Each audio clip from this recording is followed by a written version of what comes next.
My name is Anthony Jones of Crime Stoppers of Michigan.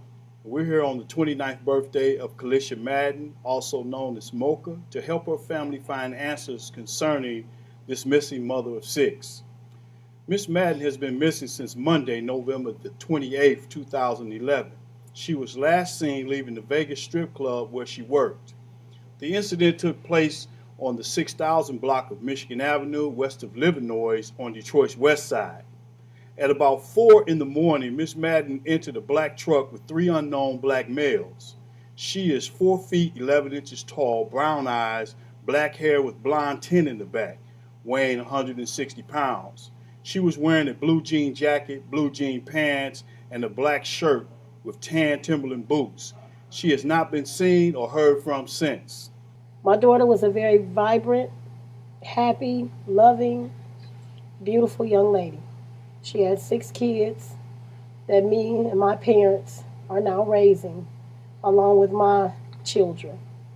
They miss their mom. They want their mom. The way that I cope with my everyday life is to imagine that she's on a vacation and that she'll be home soon. But then when I sit and I have a moment to myself, reality kick in that she may not come home. So it's hurtful. I have to look at her children every day and wonder how they feel when they grow up without a mother. My mama was the best, I think, the best mom in the world to me. And it's hard for her not to be home. I miss her coming home, hugging us, and saying she loves us.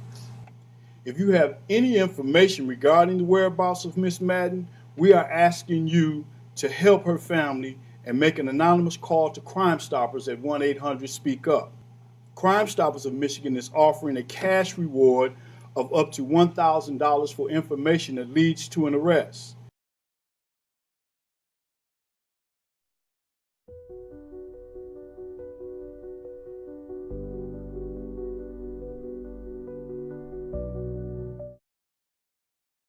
And this is Jessica, and we are here with the family of Kalisha Madden. Would you go ahead and tell us a little bit about Kalisha? Kalisha was 26 years old. She had six children. Um, I'm sorry, I'm trying to get y'all off my headset. Okay. Kalisha was 26 years old when she went missing. She had six children. She was my oldest child, firstborn. I had Kalisha as a teenage mother, and she definitely changed my life around. She was an exotic dancer, not my choice for her, but her choice for herself. She was vibrant. She was very funny. She was very loving, and she was family oriented. We are very family oriented. Um, we had a big family, and everybody we met up for holidays and everything. So when she did go missing, it was a red flag for everybody because we kind of knew her routine, and she had never got to this point where she would not ask calls and would not respond to none of us. So, what So, happened on the day that she went missing? well, on the day that she went missing, I was at work and her children's school phoned me to let me know that Kalisha had not picked her children up from school. I was working. And so I got off of work and I went and picked the children up. And I did not, at first, I did not think that there was anything wrong. But as the day kept going on and time kept passing, and I'm asking her sisters, my other daughters, and everything, to go on Facebook, wherever, to go on the social medias and see if she had posted anything, and she had not. So when I did not hear from Kalisha, that whole day, and when I didn't hear from her by, I'll say it might have been about midnight that night, I got up out of my bed and I went to the Sting nightclub where Kalisha was last seen at. And I went to the Sting and I did some interviewing and I asked some questions, and I was informed of who Kalisha left with, what time she left, and that she had been there and that she had left with people that she knew. And then that next morning, when I still did not hear from Kalisha, I then went to the 6th precinct at about maybe I'll say about 8 o'clock that morning to do a missing persons to put out a missing persons report on Kalisha. And it just so happened this particular day the computers was down for DPD. And so I wasn't able to put my report in that morning. I had to come back, and my report wasn't put in until about 4 o'clock that afternoon. And when I was given the detective to take my report for my daughter, when she, that I'm thinking I'm talking to a missing persons detective. The original report was took by a high school, by Henry Ford High School's police security guard, and we knew who he was because my other daughter had attended Henry Ford, and I was just really confused as to why he was taking this particular report. But he said that they were working short, da da da da. And so then I put my report in that day that that she had been missing. No one had heard from her. She had no activity on her social media pages whatsoever. Yeah. So that was the beginning of um a roller coaster ride that I can't even begin to explain to anybody really what it did to us as a family, to me as a mother, to her children as children, just to everybody, because it was something that, you never, ever, ever think as a parent that you're going to wake up one day and your child is just gone. Like she never existed. She just disappeared off the face of the earth. So it was very devastating. And as a mother, I just went into a mode of, I'm going to find her. I got to find her. And I just ran with everything. I just got started. I did searches. We did flyers. I did everything that I just thought I could do to try to just find her. It never ever occurred to me that I would never find her. That never was one of my thoughts. Yeah. I even promised my grandkids that, I would find her, whether I had found her dead or alive. I just knew that I would find her. And here we are 13 years later, and we have not found her. We still haven't stopped looking. We know. I will say, my sister going missing was the time that I think my mom really did go into protect mode. She really broke down because we are a close family. And Kalisha was a great big sister. Like she was the big sister you could have fun with. She was the one who would she just do there's nothing she wouldn't do for you. And we kind of knew something was wrong pretty early on because she was kind of the type of person that even if she didn't act, she wouldn't just ignore us. She would tell us what she was doing and kind of laugh about it later. But uh, it's always alarming to me that I say this all the time, but the statistics really do show that Black women particularly make up at least 38% of missing people in America, even though our overall population is only 13%. So I'll never forget my mom going into that police station and talking about Kalisha's case because they were very transparent with us that Kalisha was young. She was a mother of six, and while they were helpful, she was an exotic dancer.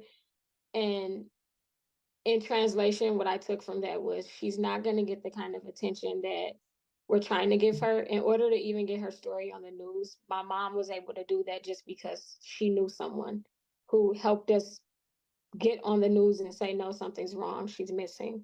So it's been tough, but we're thankful for people like you guys who jump in and want to help keep her story alive. And I do want to say that. I do want to say because I had never heard, I had never really recognized your organization until you all did run Kalisha's story. And I do just want to say thank you, because you're keeping stories alive that um even the police, like, I'm gonna just say this about the Detroit Police Department. I am 55 years old, born and raised in Detroit all of my life. That's all I ever know.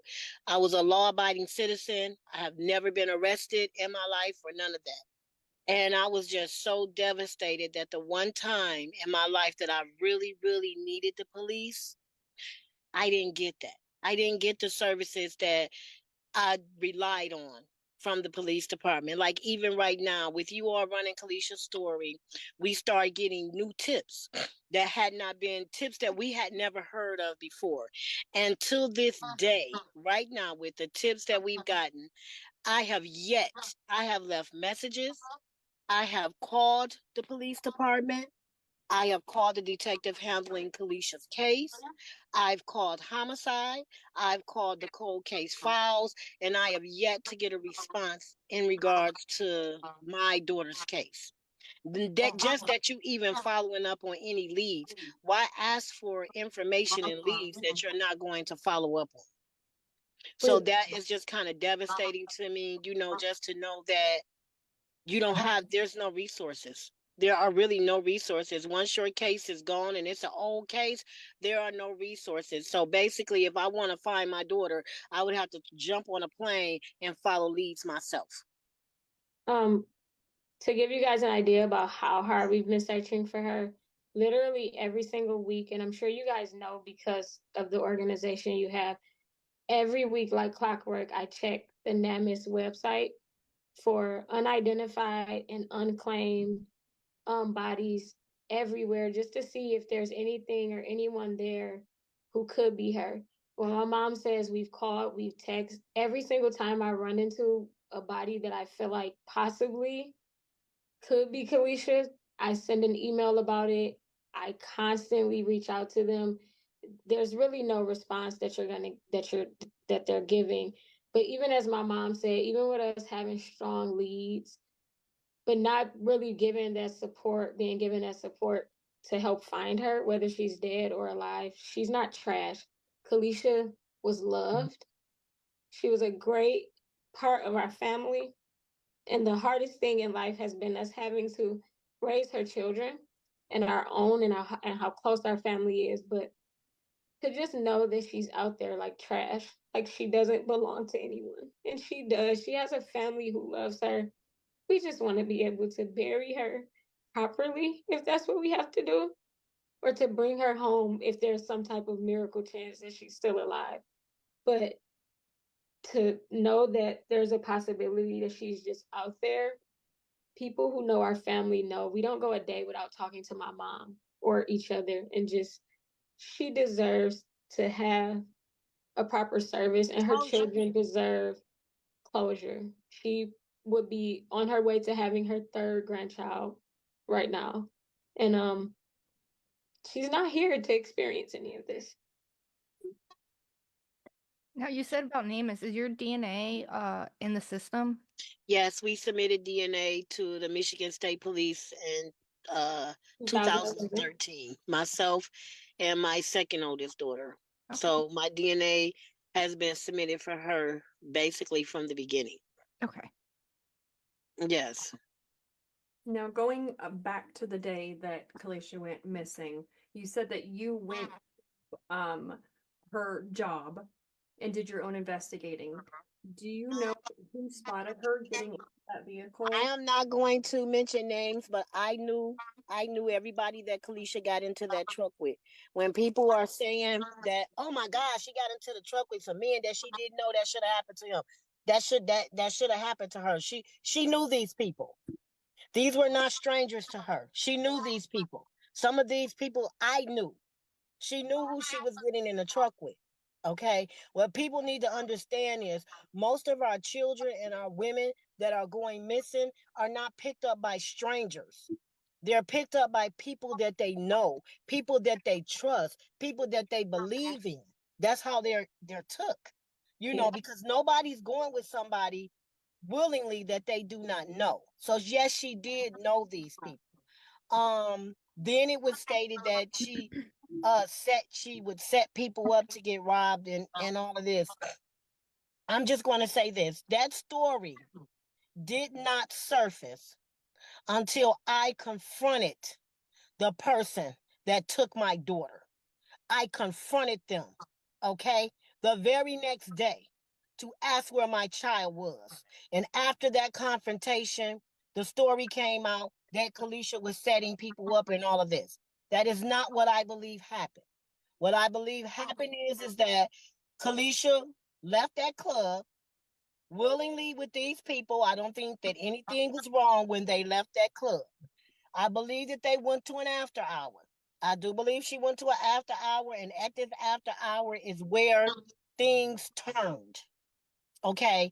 And if anybody pays attention, back when Kalisha went missing on November the 28th of 2011. The day after that, another young lady went missing. By December the 17th of that year, there were 6 missing women out of Detroit. 5 had been found deceased. Okay. Each one of these ladies was connected to the dance world somehow, whether it be they were dancers, or they were barmaids, or they were kin to someone who was in that environment. I then asked, at the time the chief of police was Chief Gabi. I asked then, I really was like, there's a serial killer. There's somebody out here that's killing the dancers. And not only that, I went into every dance club in Detroit. I went into every dance club in Detroit, went into the dressing rooms, spoke to these ladies, spoke to the house moms. Okay. So I was able to get a lot of information to help the police find out what happened to my daughter. And everything was swept under the table. And if you remember, a few years after that is when the Detroit Police Department had a corruption case where there were officers that were fired for corruption. Okay. So I did know that at the time when my daughter went missing, I felt as though this particular person had police connections. He had to have police connections. He had them because I was personally told by the police department that this man was under investigation with them, that he was under investigation and they were watching him. So if he was under investigation and you were watching him, why didn't you see my daughter? What happened to her? If you watched it. And even the police department, even though Kalisha has not been deemed deceased, with the homicide department, she has not been deemed deceased, but homicide believes that she is deceased. That is their thought, that she is gone as well. So I don't need, I don't know. It's a lot of people that knew a lot of things, and Kalisha was not the only female that had been tortured, killed, or brutalized by this particular individual. He was well known in the police department. Wow. Now, you said you know who she left with. Did the police ever talk to them? Oh yes. Mama. I'm not giving any names. Yeah, I'm not I giving know, any but names out. I'm not going to give any names. And then the sad part about it is that it's so many people right now to this day that knows what happened to my daughter. They know where she's at. They know who did it. They know the people that were involved. Yet you sit quietly and you say nothing. Okay? Because we have this notion of snitching. First of all, I am a law-abiding citizen. So I am not a snitch if you do something and I tell on you. Because if you commit a crime around me, I am going to tell on you because I'm a law-abiding citizen. Okay? That is the difference. I'm not a criminal. Okay? So me telling that someone is doing something that is illegal is not me snitching. Do you understand what I'm saying? And then when you allow people to get away with this type of behavior, then you get what we got right now in the headlines. In the headlines right now, it is all of these rich people, influential people who are now involved in a heavy sex trafficking ring because it's a billion-dollar company.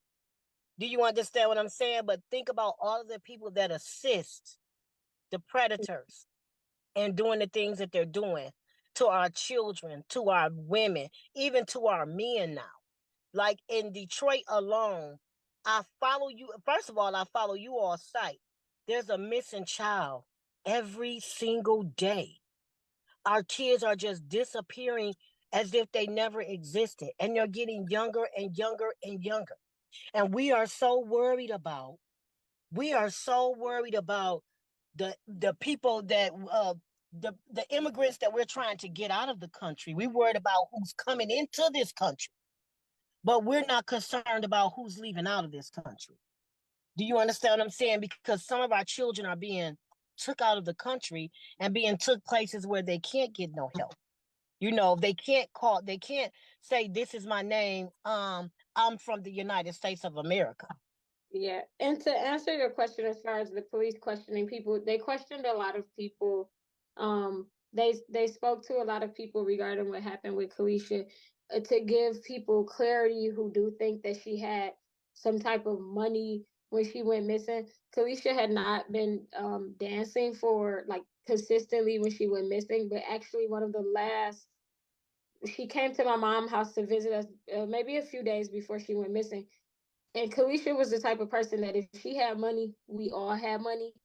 She didn't have any money. She was asking me when she last seen me to give her some money to go to the store to buy stockings, which isn't even like her. So she wasn't a person who would go out and do a whole bunch of horrible things to people and then turn around and get in the car with those same people. If my husband picked me up from work right now and 3 of his cousins or 4 of his cousins were in the car, I would get in the car with my husband with no problem. And I Right. think that I'm going to get in this car and no one's going to find me or nobody's ever going to see me again. And I don't believe that Felicia thought that either. And our hope is just that people will remember that she's still out there. She is still missing.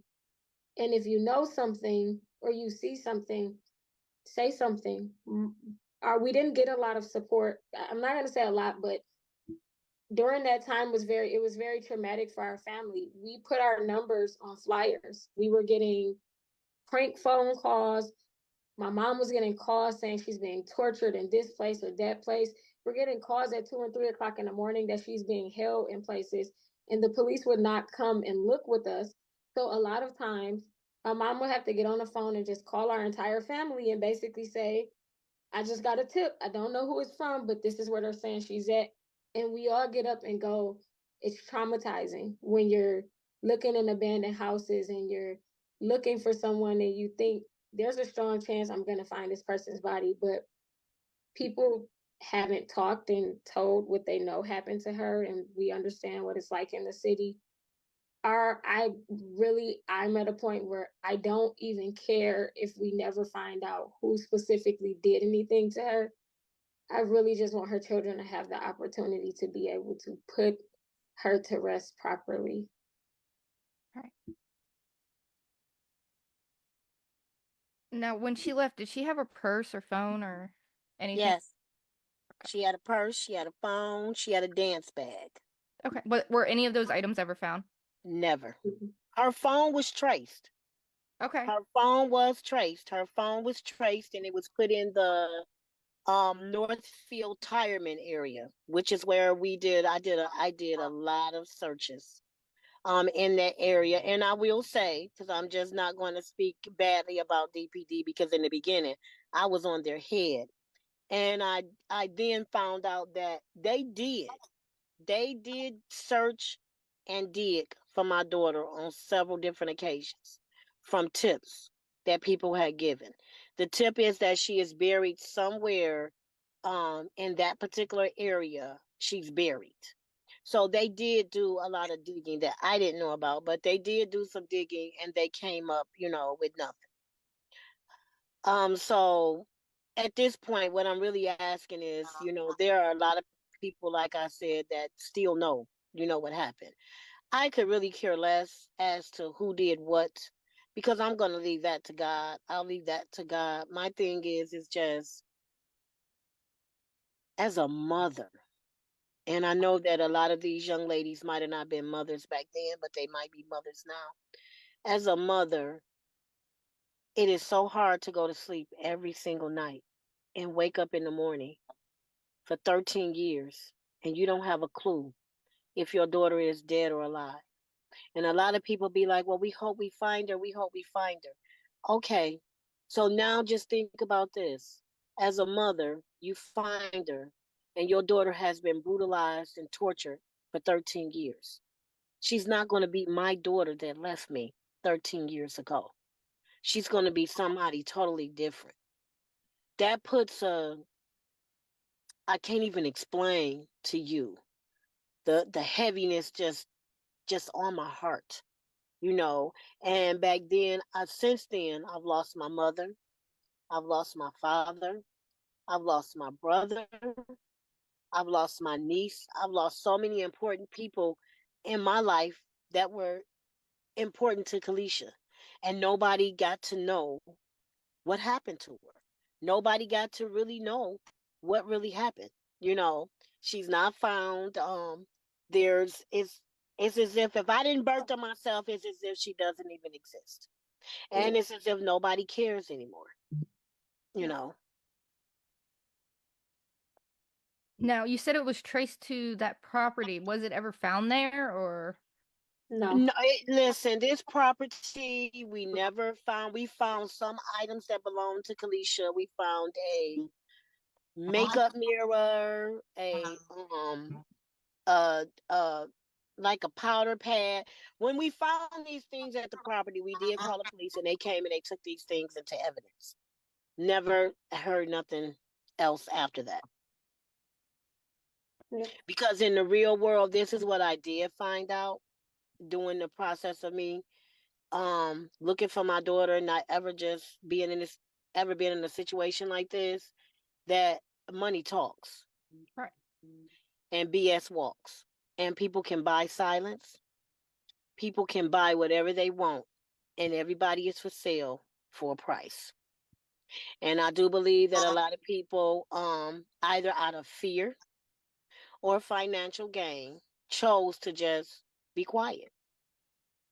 You know, just chose to be quiet. These were dangerous people, as everyone would say. They was dangerous, and I wasn't trying to get involved with any dangerous people, but I mean, you took my daughter. Do you see what I'm saying? You took a mother away from, she had 6 kids. I've had to raise those kids over these last 13 years. You know, I gave up my life. My children were almost grown. Kalisha was my oldest. When she went missing, my youngest child was 16 years old. I was free. Now I had to start all over again because her youngest child was 5 at the time, and her oldest child was only 10. So it was just like, it's been a whirlwind. Right. It's definitely been a whirlwind. I'm so disappointed and I'm just so devastated with Detroit that I moved out of Detroit and I will never ever live back in Detroit, Michigan, ever again in my life. And that's where I was born and raised because I was just so disappointed with the city and the community as a whole because we as a community in the city are allowing these things to happen. We know who the killers are. We know who the drug addicts are. You know who the child molesters is. We know who these people is, and some of these people are a part of our families. Yet you know that if you know that there's a child molester out there, and you keep seeing him every time you see him, he with kids. He got kids in his possession, and nobody is saying anything about that.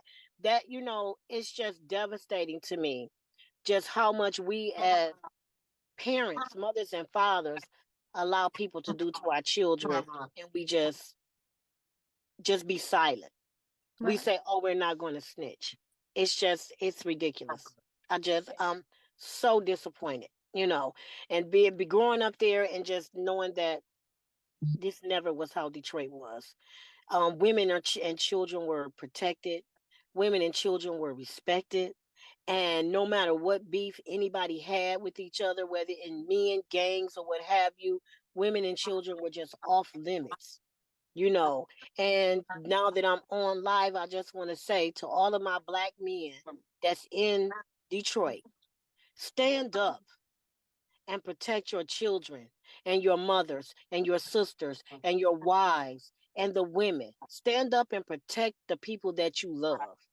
And the only way we can protect the people that we love is to get the monsters off the street. We can't get the monsters off the street if everybody close their eyes. Right. Now, that lot, is it like an empty lot, or is there like buildings or anything on it? Oh, on Northfield Street? The one that her phone was traced to. Oh, there were houses. This was an actual residential area. Oh, There were houses. There were a lot of abandoned houses. We searched this area for many days. We did. We did. We searched this area for many days. I've probably, I went into places, well, we went into places that I would never, ever would have got caught seen in. Even if you really look back, I even was summoned to a home to tell me that my daughter was in the attic of a house and she was deceased. I was given an address. I got that address and I went to that address because the police didn't want to respond to me. I did not find Kalisha, but I did find a deceased male that was up in that attic dead. Somebody deliberately, why would you send me to someone that is deceased in the attic, not my daughter? And it was somebody that was deceased, and I brought closure to somebody's family because I then waited. I notified homicide. I waited around to let them know, but I just went looking for my child.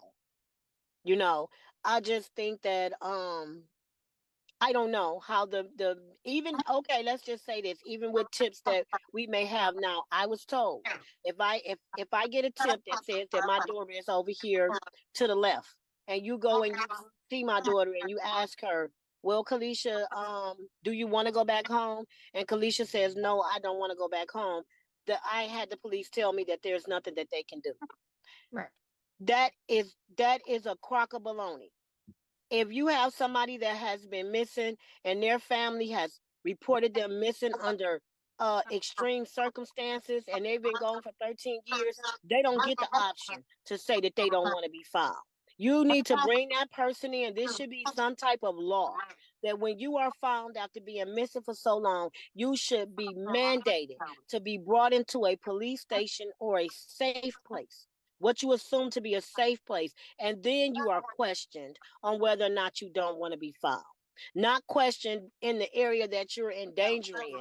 Of course, if you're being trafficked and brutalized, you're not going to say, oh, let me go. I want to go with you. No, you're not going to say that. Especially if people got connections.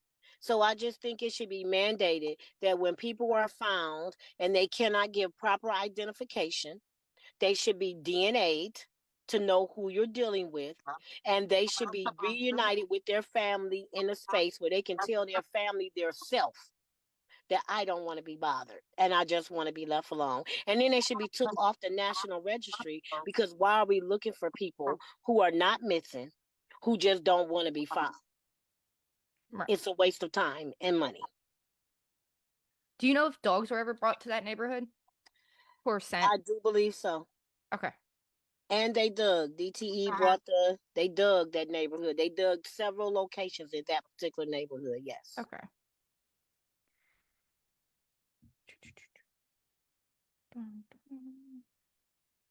Now, one of our volunteers did say that there was tips stating that she's been seen in Texas and in Hawaii.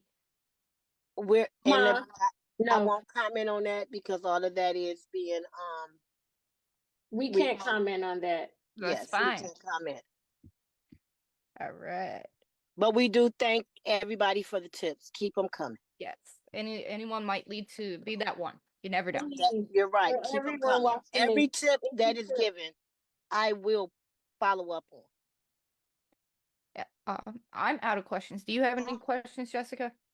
I was just going to verify about what time on that day she went missing, whether it was daytime, because you said that the kiddos weren't picked up from school, or whether it The was kids were not picked up from school. I was notified by the school at approximately 3:00 p.m. okay. She did drop the kids. I think she dropped them off that morning.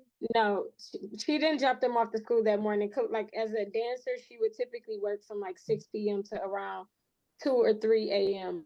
whenever the club closed. So likely when she left the club and got in the car or whatever happened, because still we have no 100% proof of if she willingly got in this car or unwillingly got in the car, but it would have been around 1 or 2 a.m. Her children were with a family member of ours, and the family member took them to school thinking, okay, she maybe just stayed at a friend's house or something and didn't make it back here to take them to school. The school then called my mom later on when they didn't get picked up to say, hey, her children didn't get picked up from school. My mom was very calm at first, but then we made a few phone calls and kind of all agreed something's wrong, something's not right. She would have responded to somebody. So it would have been early morning that she went missing. Whatever happened had to happen around 2 or 3 in the morning. Okay. Okay. Thank you for that. That was my last question. You've answered and used your voice and spoken up for so much, not just her, but for others too. Yes. Now, is there anything else you would want to say before we head out? I'm going into a conference, so I have to hang up, but I would just like to say to anyone who's watching this, yes, we are a strong family, and we probably look like the kind of family that is okay. And we are very faithful people and spiritual people. We know God doesn't make any mistakes. Kalisha saved my life because I actually wanted to follow down the same path as her. Um, but losing her really put my life on a different trajectory. So I truly believe that happened for a reason. But so many of our women are disappearing, and it is scary. And the scariest part about all of it is that realistically, we do not, especially in the city, we don't have the resources and the help that other people get. And that is why now, 13 years later, Kalisha is still out there. And if she is deceased, she's not found. But there's so many other Kalishas in the world. So if you know something, if you truly feel like you have a tip, please let us know. We won't ever give up on finding her. We want to do it safely, but we miss her. Kalisha was loved beyond this world. She was funny. She was happy. And when we read all these posts and we see these comments, sometimes it's hard because people make their judgments or say whatever they want to say about her. She wasn't a bad person. She was a person who helped people. She was a person who would drop everything to do what she had to do for her family. Kalisha, when she was having all these kids, we used to joke with her and say, Kalisha, if something happens to you, well, who's going to take care of all of these children? And she would tell us, you guys will. She knew her kids would be safe with us. She wouldn't just disappear and leave them. If you know something, even if you think it won't help us, please just tell us, let us know. We're not looking for anyone to go to jail forever. We're not looking for any craziness. Really, we want an opportunity to bury her properly. My grandmother passed away.